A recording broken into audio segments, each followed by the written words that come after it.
On se retrouve pour un quart d'heure d'information. Mesdames et messieurs, bonjour et bienvenue.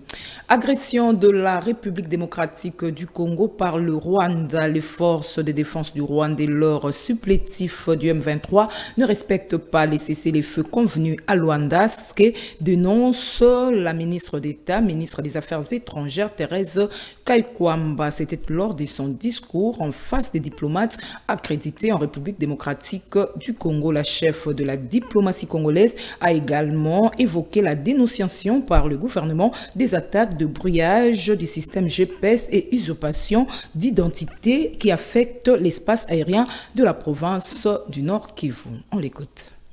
Nous saluons ces avancées importantes dans le cadre du processus de Luanda, ainsi que la mobilisation continue de toute la communauté internationale en faveur d'une résolution durable du conflit.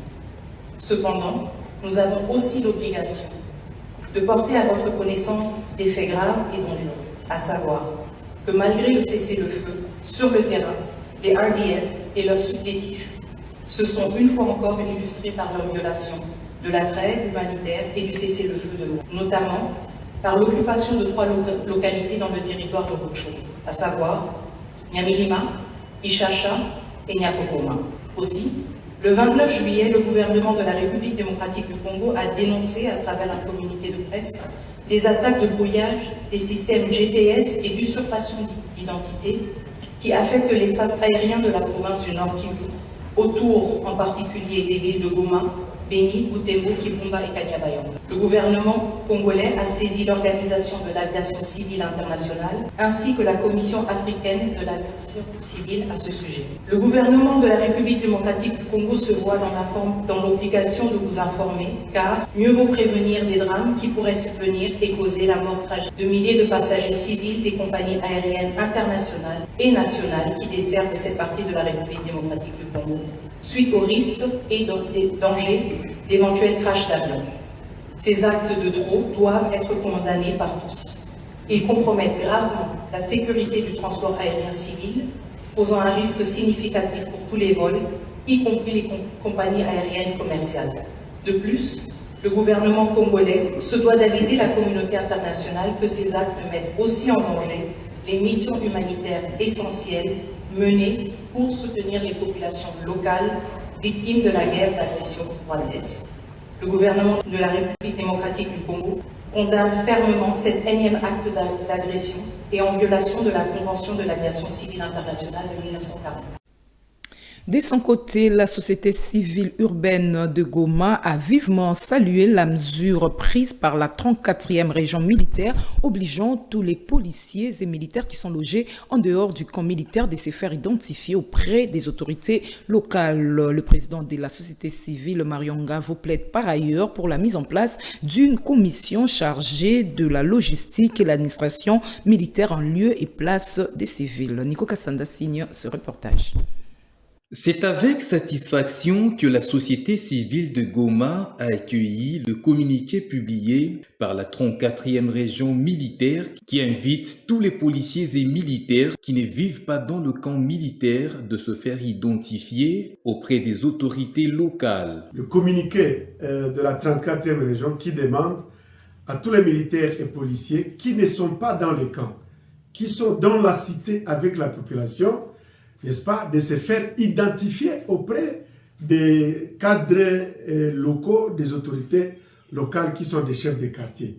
Marion Ngavo, président de la société civile de Goma, indique que cette mesure permettra de pallier à la question de la sécurité dans cette ville. Nous saluons vraiment cette mesure parce que c'est parmi les plus bonnes qui vont essayer de pallier à la question de la sécurité dans les quartiers de la ville de Goma, parce que là, nous pourrons savoir quels militaires, quels gardes, quels policiers vivent avec la population.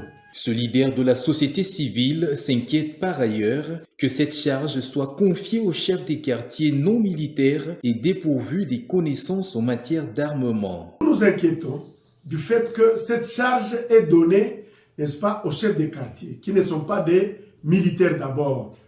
Ils sont des civils. Et nous nous posons beaucoup de questions. Est-ce que le chef de quartier a été renforcé en capacité pour identifier les militaires pour chercher la numérotation d'armes, pour vérifier les munitions, pour vérifier les autres grenades, mortiers, etc. Est-ce que le civil est habilité à toucher ces armes? Est-ce que le chef de quartier ou son secrétaire ont été informés sur le canevas d'identification d'armes des policiers, etc. Marien Gavo note que ceci évitera qu'il y ait beaucoup de représailles et conflits dans cette partie du pays. Affaire Corneille Nangaa et consort, la Cour militaire a prononcé son verdict hier jeudi 8 août. Le chef de l'AFC ainsi que ses collaborateurs sont condamnés à la peine de mort. Ils sont reconnus coupables de crimes de guerre, trahison et participation à un mouvement insurrectionnel. La Cour a également ordonné la confiscation de leurs biens. Suivez.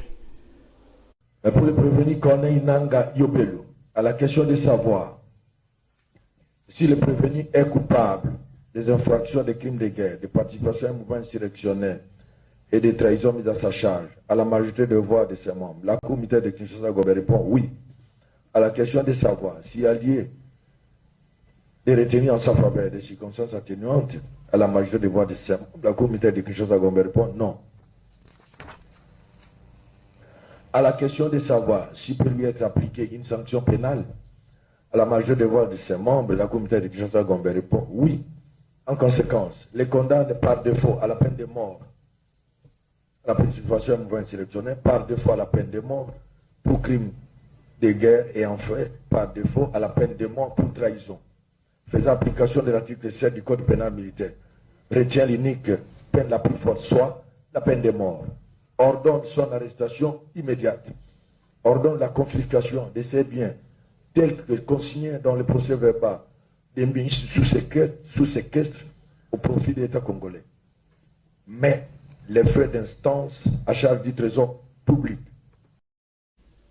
D'un procès à un autre, venons-en en celui en procédure de flagrance de membres de la Force du Progrès devant les tribunaux de grande instance de Kinshasa-Gombe. Le jugement est tombé tôt ce matin. 17 condamnés à mort reconnus coupables d'association des malfaiteurs, tentative de meurtre, vol qualifié, utilisation des enfants en toutes sortes de criminalités. Les bâtonniers Laurent Kalengi condamné à 2 ans de prison pour destruction méchante et une cinquantaine d'acquittés. Les ministères publics et les condamnés vont aller en appel contre cette décision. Et notez que des dommages et intérêts ont été alloués aux parties civiles. Ils se situent entre 20 et 30 000 $ américains.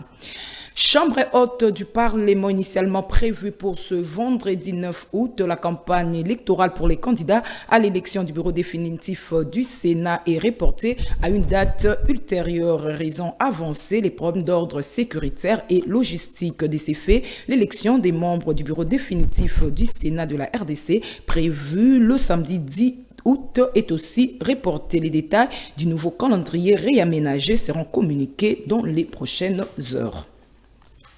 Sport pour terminer en prévision du match première journée éliminatoire CAN Maroc 2025 entre la République démocratique du Congo et la Guinée. Les membres du CONOR de la FECOFA ont effectué une visite d'inspection au stade des Martyrs dans le but de s'assurer que ces ancêtres sportifs répondent aux exigences de la FIFA.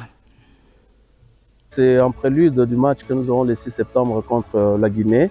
C'est ainsi que nous avons voulu, nos comités d'organisation, venir sur place, sur le terrain, donc au stade, visiter tous les compartiments, de sorte que nous devons mettre au standard CAF, au standard FIFA, notre stade de martyrs. C'est ce qui fut fait. Vous voyez que nous sommes accompagnés de tout le monde. Il y a l'AG, il y a la police, pas simplement la police tout court, mais nous avons une police qui est pour la sécurité CAF et sécurité FIFA. Donc ils connaissent les normes et tout. Et après notre visite, nous sommes satisfaits parce que nous avons le gros déjà des infrastructures en bon état, mais il faille simplement mettre une petite couche là de nettoyage et puis voilà. Donc en gros, c'est pour dire que avec tout ce que nous avons fait, avec la simulation que nous avons effectuée sur place sur le terrain, il n'y a pas beaucoup d'inquiétude. Le stade de Martyrs est prêt, vraiment prêt. accueillir toute autre rencontre sportive qui pouvait avoir lieu ici.